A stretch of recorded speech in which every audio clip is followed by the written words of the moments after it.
நான் சொன்னதையெல்லாம் படிப்படியாக நிறைவேற்ற நான் ட்ரை பண்ணுவேன், நிறைவேற்றுவேன். அதே நேரத்தில் எனக்கு கொஞ்சம் அவகாசம் கொடுத்தீங்கன்னா எனக்கு கொஞ்சம் உதவியாகவும் ஒத்துழைப்பாகவும் இருக்கும். இது உங்களுடைய ஆட்சி. பெண்கள் பாதுகாப்பை ரொம்ப ஸ்ட்ரிக்டா வச்சிருப்பேன். போதைப் பொருள் கலாச்சாரம் அதை கண்ட்ரோல் பண்றதுக்கு என்னென்ன ஸ்டெப்ஸ் எடுக்கணும், என்னென்ன முயற்சிகள் எடுக்கணும், இன்னிலிருந்து அதை நான் எடுப்பேன்.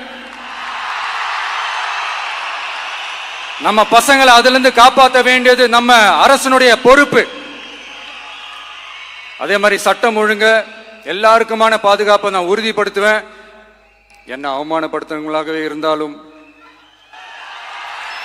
என்ன கஷ்டப்படுத்துறவங்களாகவே இருந்தாலும், அவங்களும் என் மக்கள் தானே. நண்பர்களாக இருந்தாலும் எதிரிகளாக இருந்தாலும் 8 கோடி மக்களும் என் மக்கள் தானே.